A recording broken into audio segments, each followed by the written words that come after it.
Hello everyone, this is Mark Devlin, beaming in from the UK, or not so Great Britain. Very happy to have been asked to be a part of the S.E.E.D 5 conference this year. What I've got for you is a variation on a presentation which I released earlier this year, looking at equinoxes, solstices and their connections to the controlled corporate music industry. So it's bringing in metaphysical, spiritual, ritualistic elements and matching those up with the conspiratorial side of the music industry, which is the main core of my work. Very valuable day today, very important to get this kind of information out in a one-stop shop sort of fashion. It's all here in one place for sharing with anyone that will take this knowledge on board. And again, it's just a very valuable experience which I'm happy to be a part of. So I present to you this contribution to S.E.E.D 5. Cheers.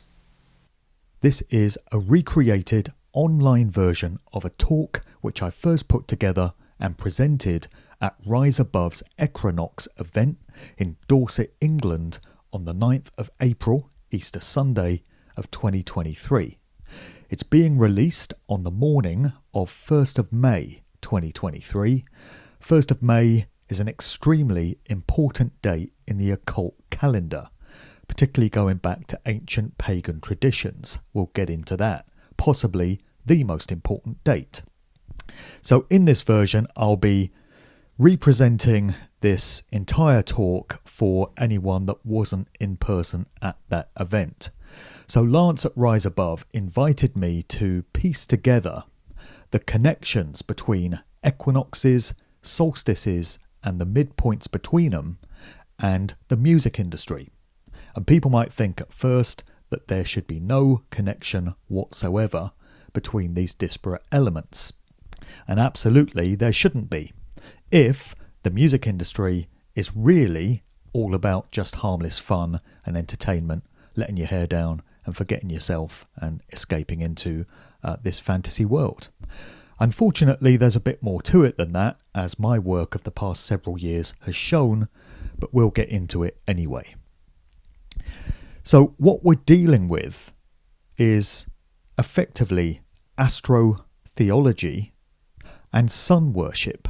It's all about the movements of the sun around the earth during the course of the astrological or zodiacal year. In the ancient world, in calendars which predate the Gregorian calendar, which we're still stuck on, the year always began in Aries, in that astrological sign. It began at what we now recognise as the spring equinox, round about the 19th, 20th of March, as this diagram shows. And the sun, during the year, journeys through the 12 signs. It goes to the summer solstice in June between Gemini and Cancer, continues on to the autumn equinox, round to the winter solstice, its very low point in the sky in terms of how it's perceived from what we refer to as the northern hemisphere. The sun is seen to effectively die on the horizon in terms of the point at which it can be viewed. This is the origin of the symbolism of, first of all, Christmas, very closely linked to the winter solstice, and also the idea of Jesus, who is a representation, a personification of the Son of God, not S-O-N, but S-U-N, dying for 3 days, being placed in the tomb, and then being seen to rise from the dead on the third day. This is connected to Easter, very closely influenced by the spring equinox, and from that event alone we can see that Jesus is a figure representing the sun. It's always about the sun. And then after the winter solstice, the sun begins to travel around to the spring equinox again, and the new year begins. It's cycles of birth and rebirth, always connected to the sun. The origin of the word equinox, we can see that it's the point at which the sun crosses the Earth's equator, making day and night of equal length. It comes from the medieval Latin equinoxium, meaning equality of night and day. Now, my conception of cosmology, the true nature of the place in which we live, differs somewhat from establishment official sources. But that still doesn't mean that it takes anything away from the journey of the sun and what we just saw in that diagram. All of this is still possible, even if we reject the idea that we live on a spinning ball hurtling through space, which I do. These things can still be demonstrated to happen because it's the sun that's moving and not the earth. It's an important point. Then getting on to solstices, one of the 2 times of the year when the sun is at the greatest distance from the equator. And this word is derived from the Old French solstice, from the Latin solstitium, meaning the point at which the sun seems to stand still. So it literally means the sun is still. Looking at the dates when these events are said to occur, so the spring equinox happens sometime between the 19th and the 21st of March. It's always around that time. It seems to differ from place to place on the Earth, depending on where you're at, but it's always around the 20th. Then in September, the autumn equinox occurs sometime between the 21st and the 24th. So again, it doesn't seem to be a precise science, but those are the times of the year which are important. And when we start getting into some of the specific dates connected to events in the music industry, we can see that there's some flexibility on this, but they always occur around those times. Then the summer solstice taking place sometime between the 20th and 22nd of June, when the sun is directly above the Tropic of Cancer in the northern hemisphere. It's very interesting to me that the ancients worshipped the journey of the sun and the cycles of rebirth, and the Tropic of Cancer figures very heavily in these events. So, quite notable that Cancer as a word has taken on some very negative connotations in modern parlance. It's connected with death, effectively, whereas the solstice, particularly the summer one, is all about life, the life-giving energy from the sun. So it seems that the controllers of organised society have taken that word and twisted it and given it a very dark meaning connected with death. Just an observation there. Then the winter solstice happens sometime between the 20th and the 23rd of December, when the sun is directly over the Tropic of Capricorn. So that's the effectively the dual opposite of Cancer. And from those dates, it's obvious that the ceremony of Christmas, which we are all coerced into celebrating, is closely linked to the winter solstice. It's all about the sun rising again after those 3 days of symbolic death. As well as the equinoxes and the solstices, there are also 4 midpoints between these important events. These are known as sabbats, and again, going back to the ancient world, each one of these had a particular meaning in terms of how it was represented. So these sabbats are roughly the 1st of May, 1st of August, 1st of November going into that date, and round about the 1st of February or the 2nd. So they sit between the equinoxes and the solstices, and they divide the year up into 8 sections. So these sabbats were just as important as the other events to the ancients and to the modern dark occultists that we have running the entertainment industry.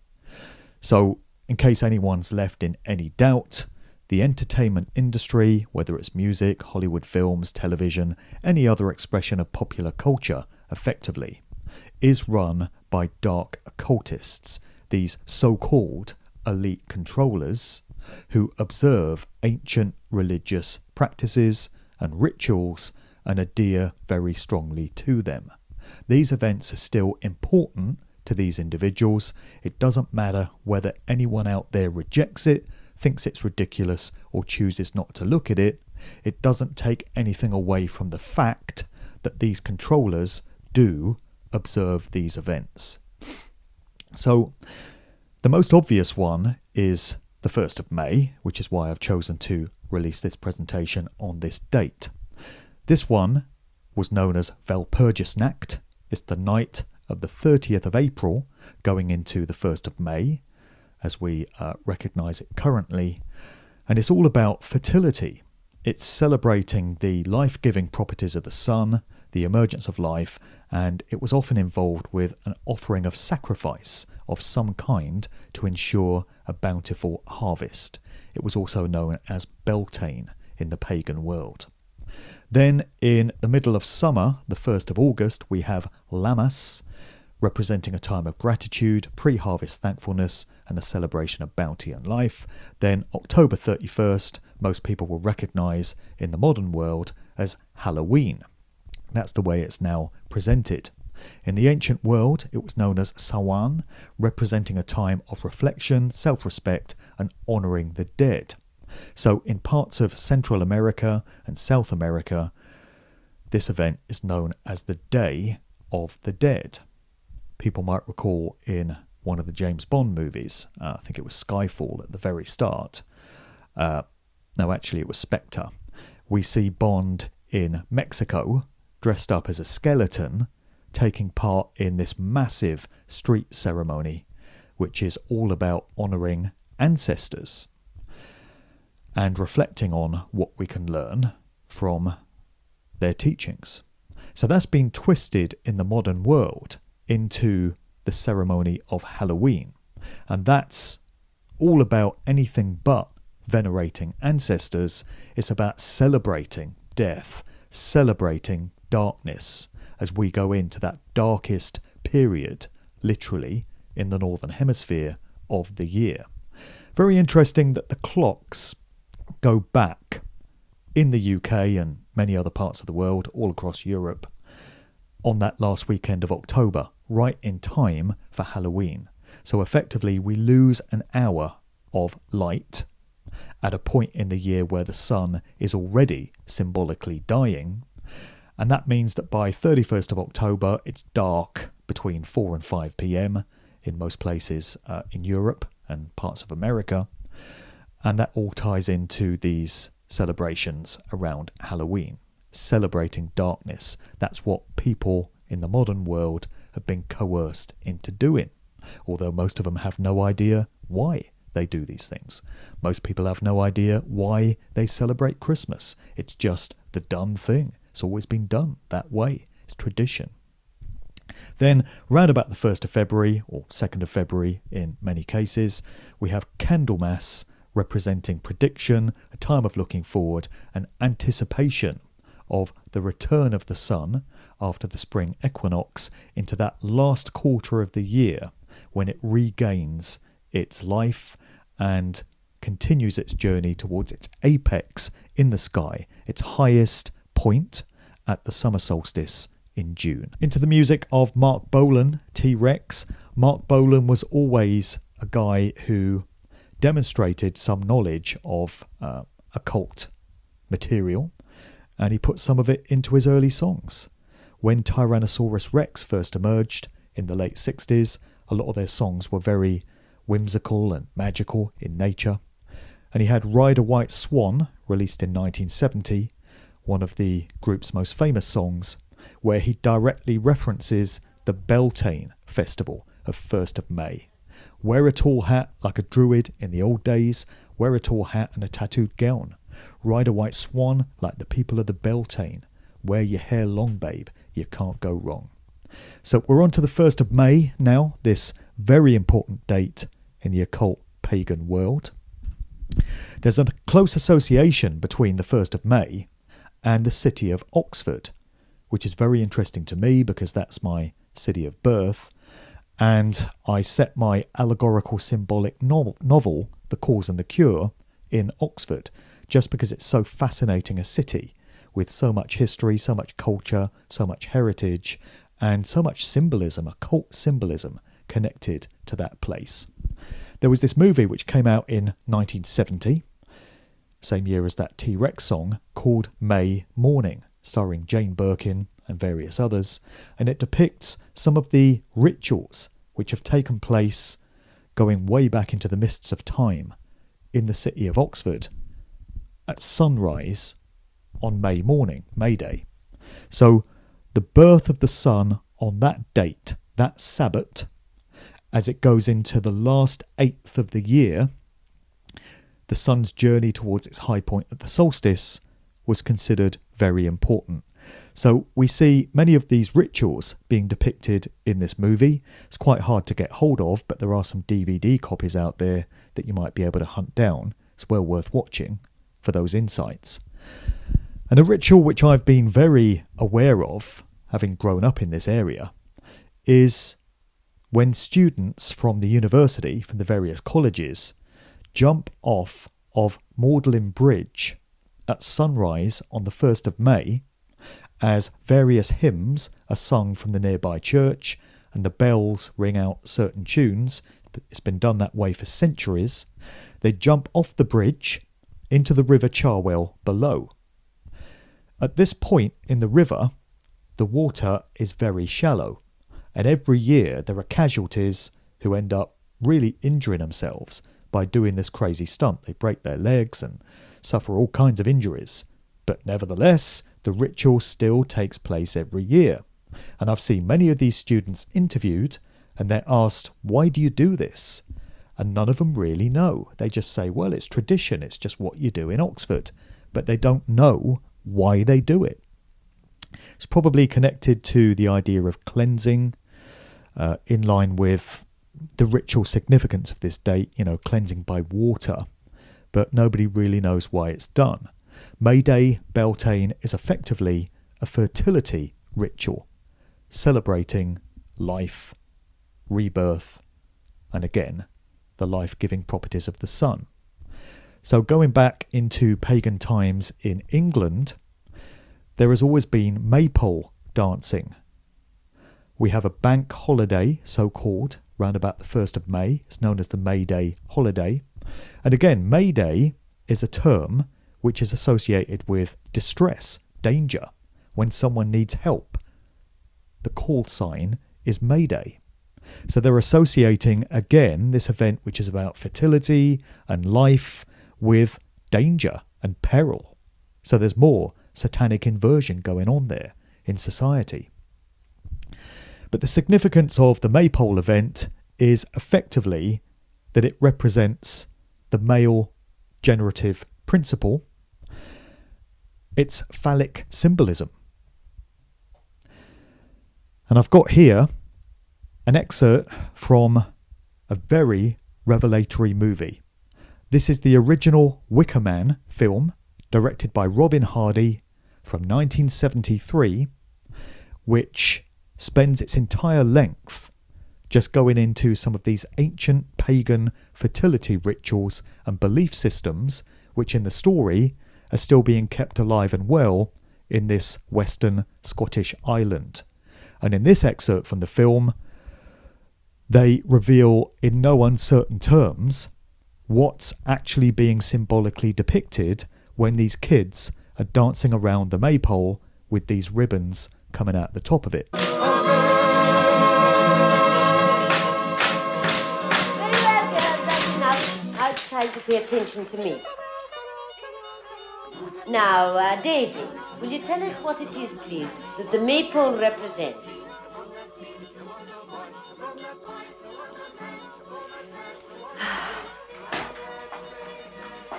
Really, Daisy, you've been told often enough. Miss Rose, I know. All right, then, anybody? Phallic symbol. The phallic symbol. That is correct. It is the image of the penis, which is venerated in religions such as ours, as symbolizing the generative force in nature. Oh, can I help you? Edward Woodward's Copper character, who's a devout Christian, none too impressed with these ancient pagan ceremonies still being kept alive on this island, but seemingly unaware that his own religion, Christianity, is effectively astrotheology itself. The figure of Jesus is a representation of the sun, and it's all solar symbolism. It's that way in all the major world religions. Many striking scenes from this movie, including this fertility ritual in the stone circle, and it's really a film that's held its age very well. It contains a lot of ancient, arcane knowledge, and within the research circles that so many of us are involved in now, it tells us so much about why certain events still occur the way they do. Because it's these timeless systems which are still being observed. So, among the many traditions alluded to in The Wicker Man are the orgiastic revels of May Day or Beltane. And in this article, we're told that Beltane refers to the fires of Bel in honour of the Celtic sun god Belenus. In the pagan tradition, fire has the power to cleanse, purify and increase fertility. Also in The Wicker Man, we have a memorable scene where Edward Woodward goes to the sweet shop and encounters the proprietor there. And in the window of the sweet shop, we've got this rather disturbing looking depiction of a human. Why is this significant? Well, this ties into research of recent years. It goes back to 2016, which is when we first learnt of the concept of spirit cooking. These events, curated by Marina Abramovich, a ceremonial witch, and said to be a spiritual advisor, what could possibly go wrong, to the likes of Jay-Z, Lady Gaga, and various other celebrities. So, images emerged around that time of these so-called spirit cooking dinners where they would take the effigy of a human and cut into it in a mock human sacrifice. At least these ones were mock. We've got a picture here of Debbie Harry, Blondie, with Marina Abramovich, and they're about to cut into this cake which has been fashioned in the form of a woman. And it just put me in mind of this figure in The Wicker Man, and we're getting insights there into these ancient religious belief systems, and it seems to me that the same idea was being communicated in these events of 2016. We know so much more about all this now than we ever did before that point. So much of it continues to come out. 1st of May, Beltane, is a date on which many significant events have occurred, not least Tony Blaire's rise to power, or perceived power, in the 1997 general election, when New Labour knocked the Conservatives off the top spot and Blair was brought into power. Things can only get better. Spoiler alert, they didn't.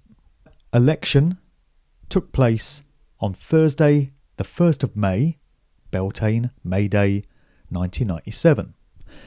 And this ensured that Tony Blair had been manipulated into office, ready to preside over, in his first term in 1997, the ritual murder of Princess Diana on 31st of August that year.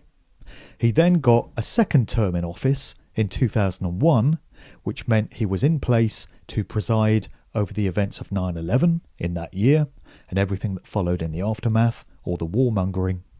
And then in 2005, he got his third term.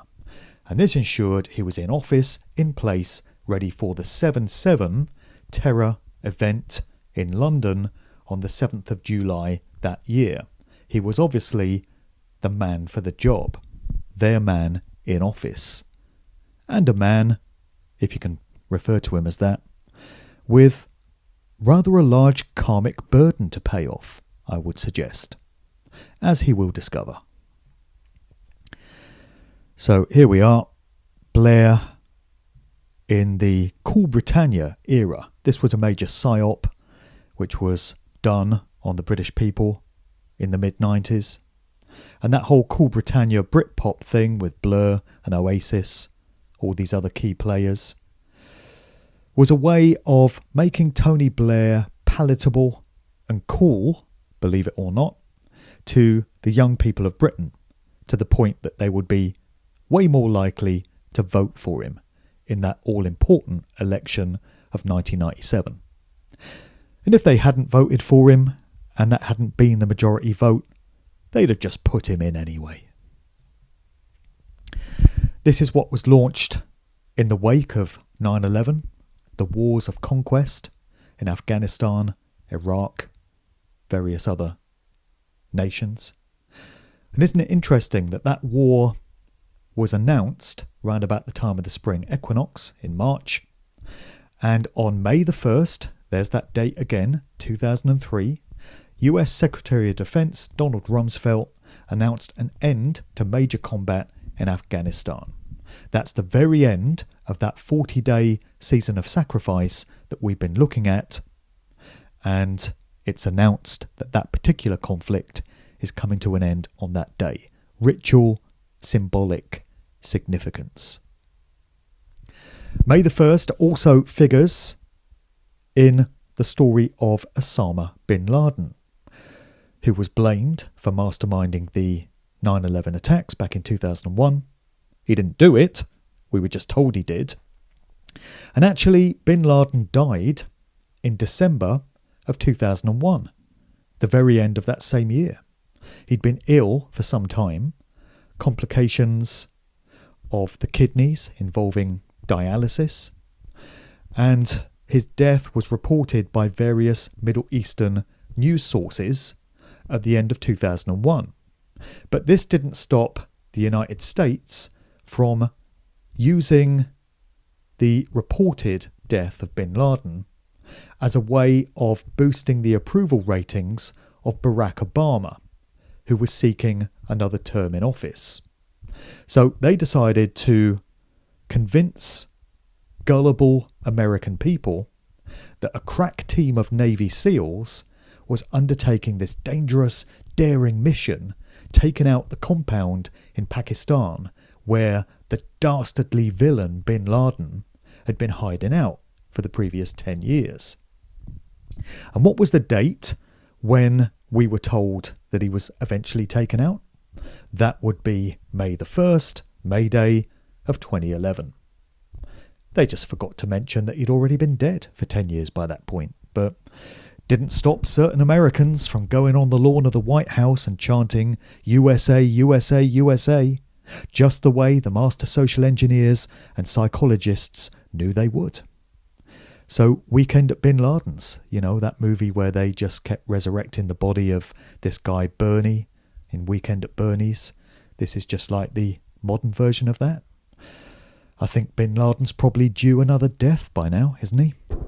So in that event in 2011, we're told that they took him out, they basically murdered him in cold blood, but then they buried his body at sea, in line with his Muslim belief system, out of, respect and courtesy for him and his faith.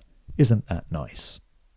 Oh, and then a short while after this event, that crack team of Navy SEALs just happened to all get killed when their helicopter just happened to blow up. But, it's just a coincidence. Just before we leave, 1st of May, another story connecting back into the music world. And this concerns Led Zeppelin, a group which was known for dabbling in the occult, particularly Jimmy Page, who was very much into the works of Aleister Crowley and was an amateur ceremonial magician himself, but appeared to get a lot of things wrong. And the group's most famous song, Stairway to Heaven, endlessly analysed, all kinds of meaning put on it, purports to have satanic backmasked messages within it, but also it has a very inspiring positive message if you take the lyrics in a particular way. However, Most of the connotations around that track and around the group generally are unfortunately of the dark variety. And this brings in this individual who I mentioned in Musical Truth 3.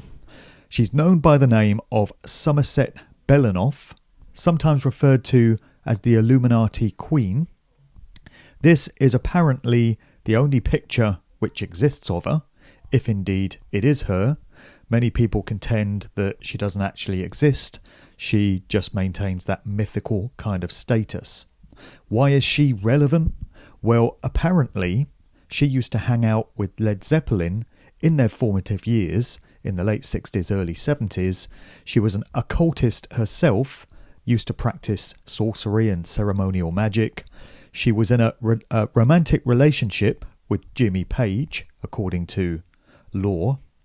And also, she spent some time with Mark Bolan of T-Rex.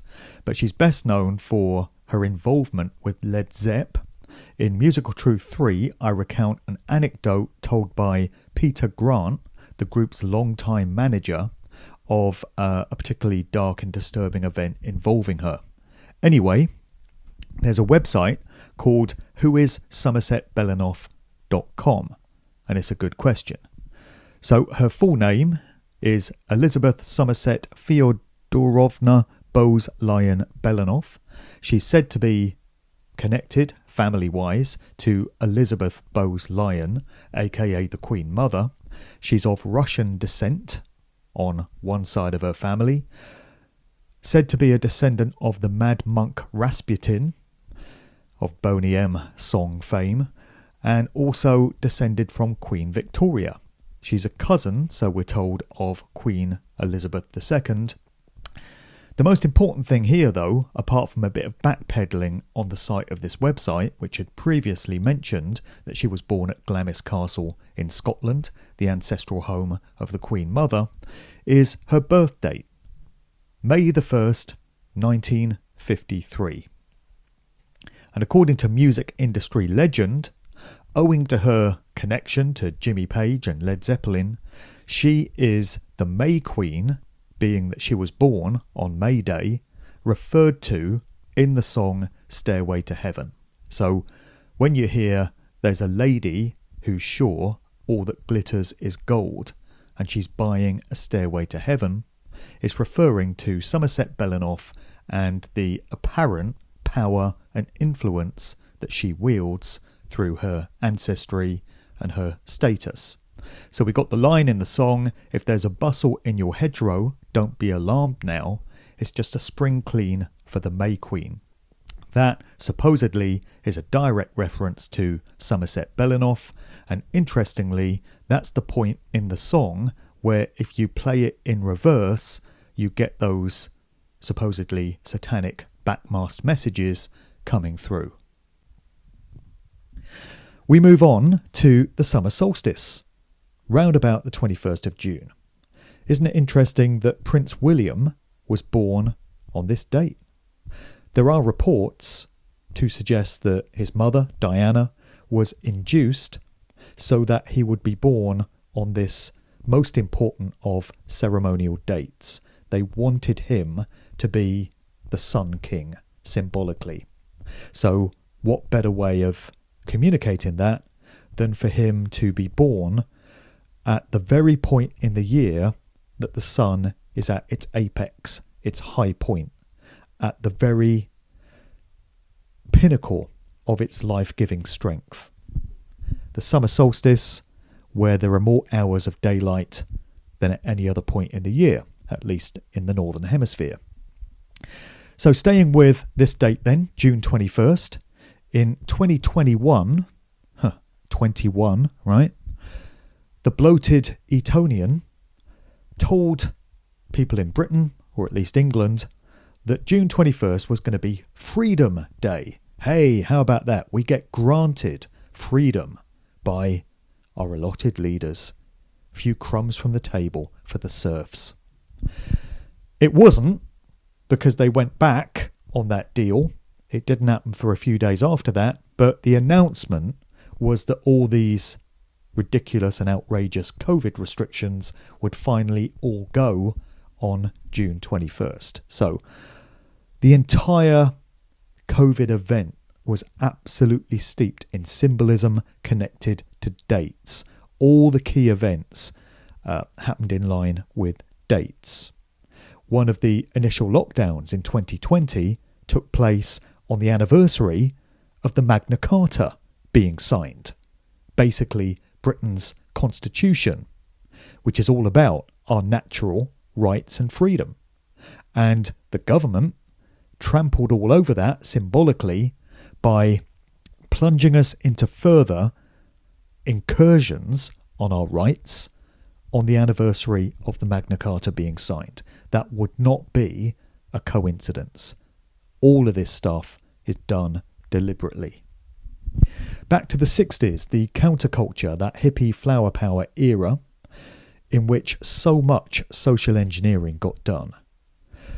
New attitudes were fomented towards culture, lifestyles, music, drugs, sex, family relationships. So much of that happened at the hands of the key bands that were pushing psychedelic culture in the mid to late 1960s. So, as previously discussed, in Britain, the Beatles played a key role in that in the second half of their career. The Rolling Stones did their bit. You had groups like Pink Floyd, the very earliest expression of Pink Floyd, which was all about trippy, experimental, psychedelic, acid-drenched music. LSD everywhere. This all happened in conjunction with MKUltra societal mind control. And in the States, you had many key bands such as the Grateful Dead, Jefferson Airplane, The Doors, all these groups that came out of Laurel Canyon, which has been endlessly documented in recent years. And one of those key events in the so-called Summer of Love, 1967, was the Monterey International Pop Festival in California. And look at the dates when this event took place: 16th, 17th and 18th of June. In other words, directly before the summer solstice. Would that be a coincidence? I would argue, from everything I've seen and researched, absolutely not. None of these events, none of these dates occur by accident. Then in the UK, a music festival which has played a major role in shaping societal values and attitudes would be the Glastonbury Festival, which is always documented by the BBC. It gets hours and hours of airtime when no other festival does. So what's so special about Glastonbury? Well, it always takes place at the end of June on the first weekend after the summer solstice. So there's solar symbolism all over it. There is the famous pyramid stage pictured here, complete with the pinnacle at the top, the apex. And this is where the major bands perform, all in ritualistic fashion. Pyramids, almost as if they're letting you know what control system is behind this event. This venue in Manhattan, New York, has a very dark and dubious history. I went into great detail on the Hotel Chelsea in my Musical Truth Volume 2 book. So many famous people in the performing arts have been involved with this facility at some point.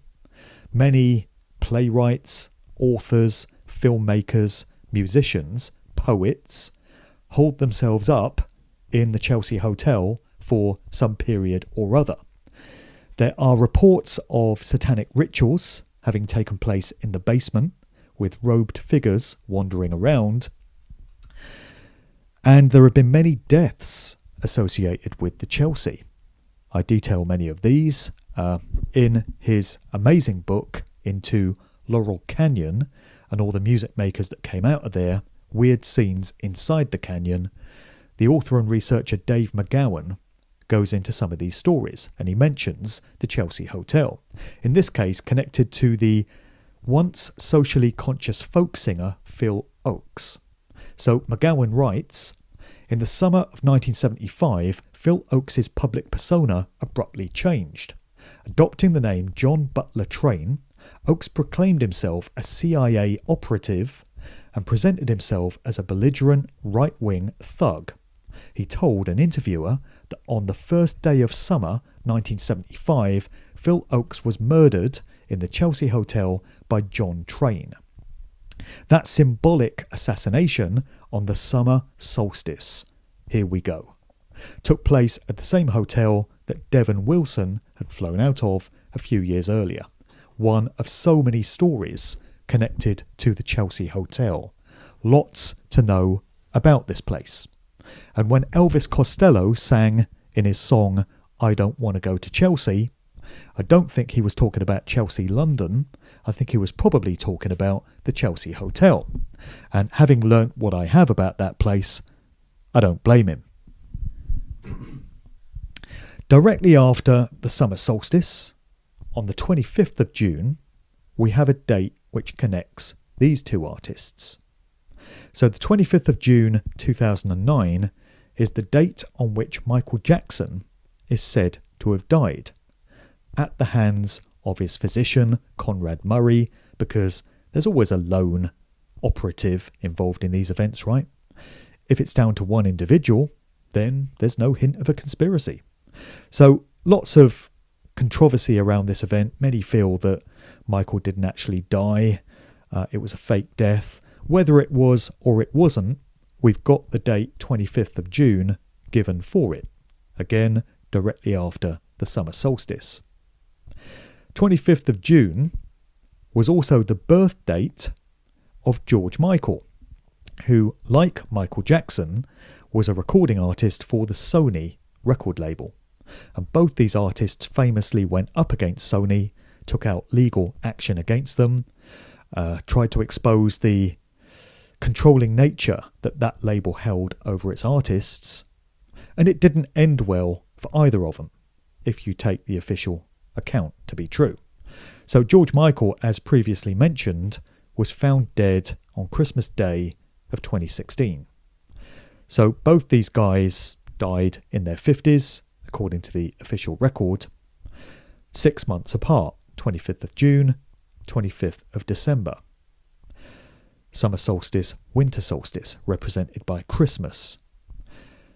The 25th of June is celebrated by Satanists, reportedly, as anti-Christmas, because whereas traditional Christmas is celebrating the rebirth of the sun from its low point in the sky, on the 25th of December, as it slowly begins its journey back towards its high point at the summer solstice, the summer solstice of June marks the opposite.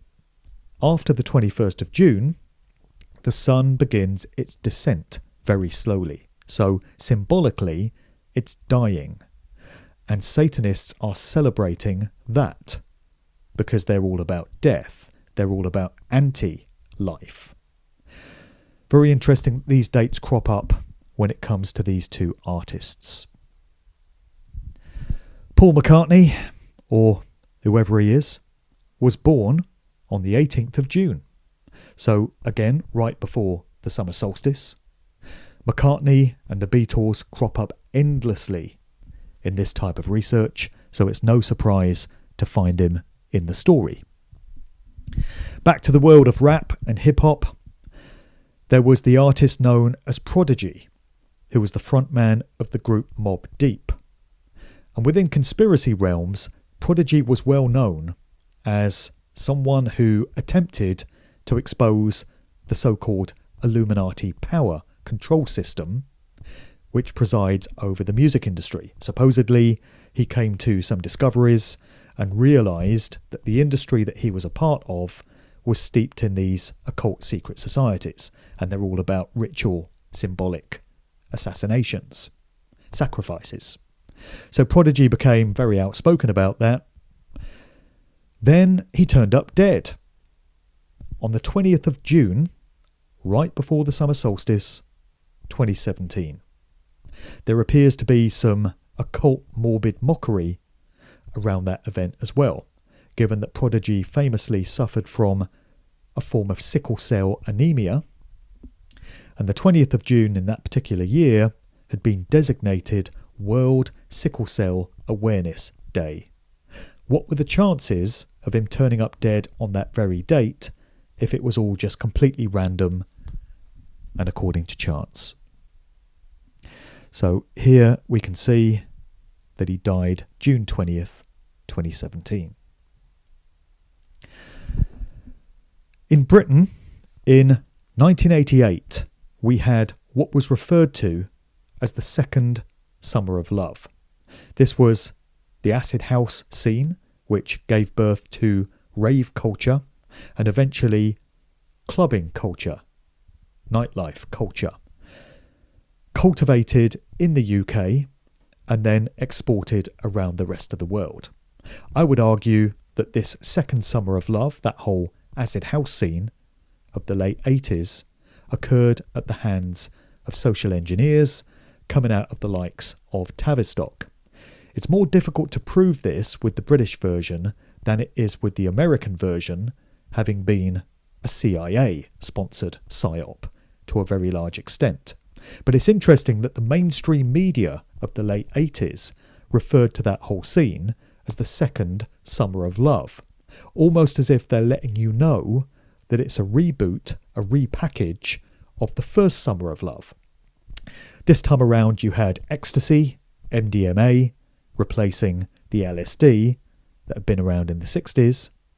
You had electronic dance music replacing the psychedelic rock music, which had been there in the 60s. And you had these raves, these dance festivals, as the equivalent of those hippie festivals and those music events which had occurred in the 60s. So it's the same dynamics. It's large groups of young people being coerced into coming together in these communal settings, doing drugs together, listening to music together, and going on these journeys of consciousness. The only problem is that it was occurring at the hands of unknown parties. So while these young people in both events would have thought that they were expressing themselves freely and this was their culture, their scene, they wouldn't have been aware that it had been shaped and moulded for them by master social engineers and behavioural scientists. Moving forward, finally, in the solar year, to the point of the sun's darkness and symbolic death, at its low point in the sky, the winter solstice. We have a story from 21st of December 2014 of Elton John marrying his longtime partner David Furnish. Of all the dates it could have been, they chose the winter solstice and all that that symbolises. Joe Strummer, significant driving force behind the group The Clash, real name John Graham Mellor, the son of a diplomat, a government operative.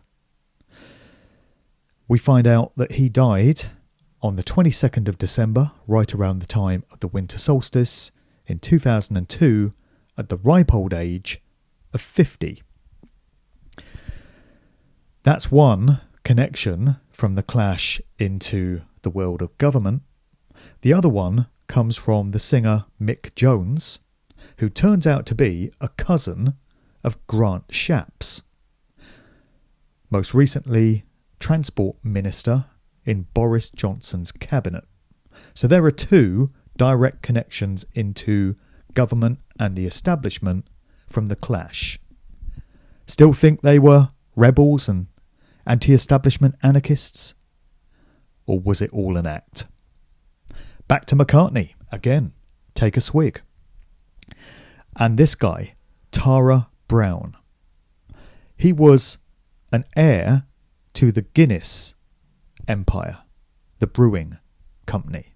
A very rich young socialite and playboy. He turned out to be the subject of the Beatles song A Day in the Life from the Sgt. Pepper album. So when you get the lyric, he blew his mind out in a car, he hadn't noticed that the lights had changed. It's referring to Tara Brown's death. So he is said to have been out speeding in his sports car in London, and he lost control of the vehicle, was involved in an accident, and died. And the Beatles were supposedly referencing him with those lyrics. But when we get into the Paul is dead conspiracy, those are the very circumstances in which McCartney, the original, is said to have died himself in 1966. The date of this accident was right around the winter solstice of 66, and then that song appeared the following year. Judas Priest, the British heavy rock act, had an album in 1978 called Stained Class. Turned out to be quite notorious for all the wrong reasons.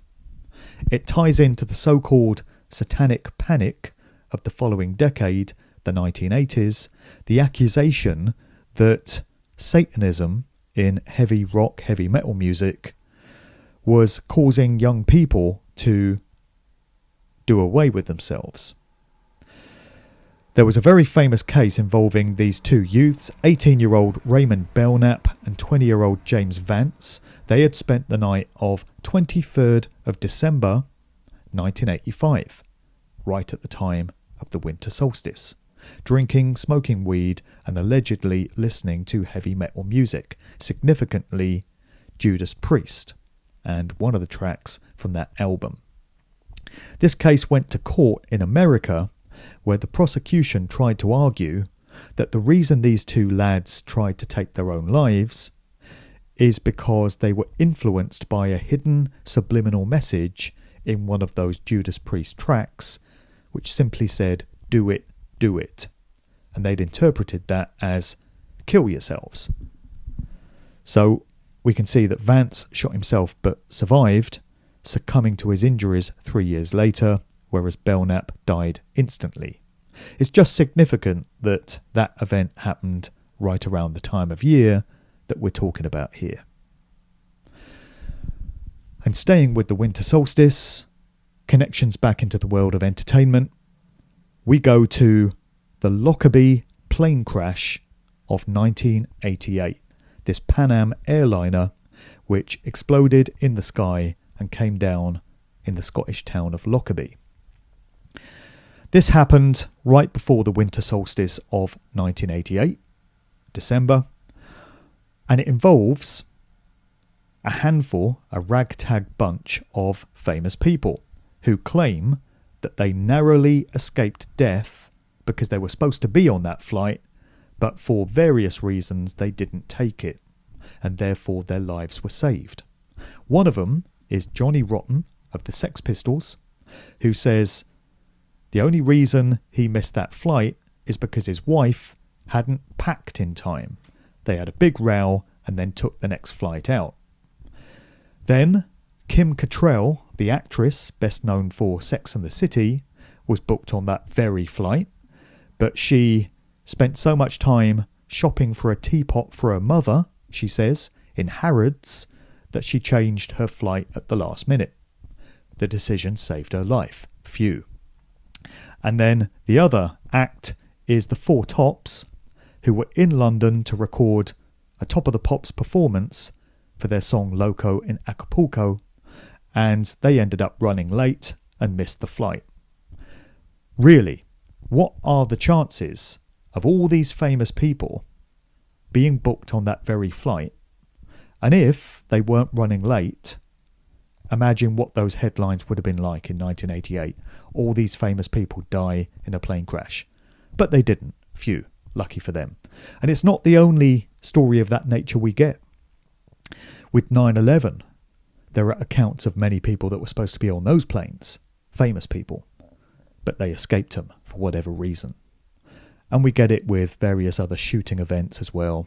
And I'm just not buying it, because the chances of this being the case accidentally just don't stack up. It's some kind of psyop. With us as the victims. Isn't it always that way? So we've reached the end of this presentation, and as we get to the conclusion, this is where the good news lies. I know you've been waiting for that. Obviously, a lot of this information is dark and devastating, but I feel it's very important for it to get out there.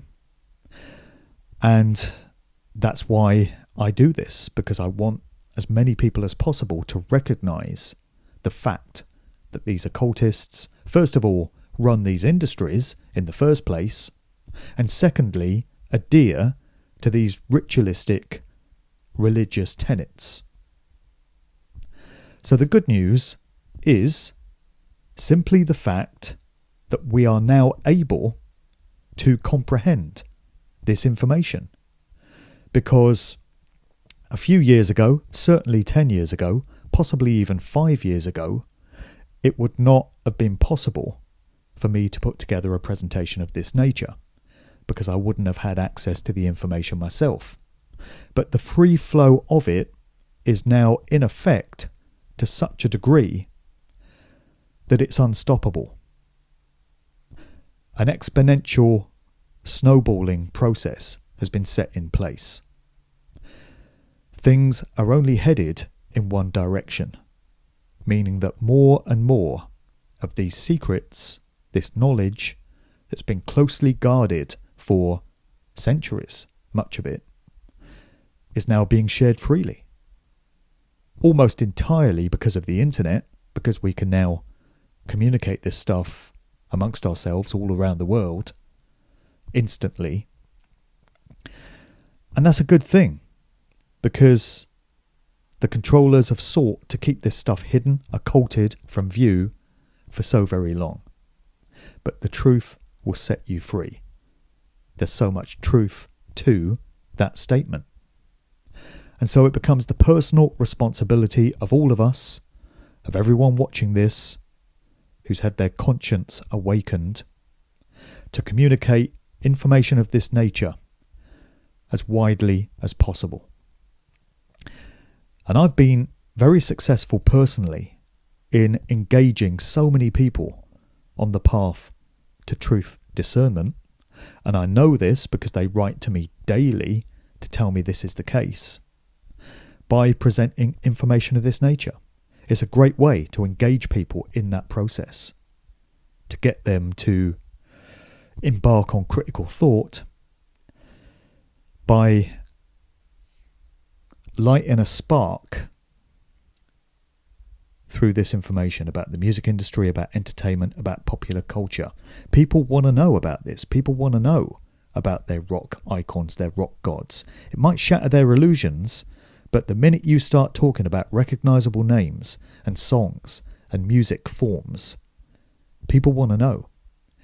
And if you can get them to see that the music industry and entertainment and popular culture generally is run by these sick, psychopathic, satanic abominations, it doesn't just stop there, because the entertainment industry couldn't flourish like that unless the rest of society and every other aspect of it is also controlled by people and groups of this nature, which of course it is. So this process has to continue, and it's only going to. It's not going back. These revelations are not going back inside the box. They're out there, and we have to continue. We have to ensure that this process continues to the point that more people know about this than don't. And once we've reached that tipping point, the occultists' days of enslaving the minds and the souls of humanity will be over. It's breaking the mind control spells. Symbolism will be their downfall. They like to do revelation of the method. May that revelation spell their demise. May their very own religious tenets be their undoing, as they surely will. Thanks for listening. There's many more videos on my YouTube, BitChute, Odyssey and Rumble channels. You can go to djmarkdevlin.com as the one-stop shop, the hub website to go to all these other links. I have my audio shows on Spreaker. I also have my Sound of Now and Sound of Freedom music shows on Mixcloud. My books, Musical Truth, Volumes 1, 2 and 3, and also my allegorical novel, The Cause and the Cure, are available on Amazon. And you can also get copies from me personally if you want to cut Amazon out of the picture. Just drop me an email to markdevlinuk@gmail.com and we can arrange that. My next book is the follow-up to The Cause and the Cure. It's going to be another allegorical novel titled The Gift and the Curse. That will be out towards the end of 2023. Much of the information contained in this presentation is in my first 3 Musical Truth books. Thanks for listening.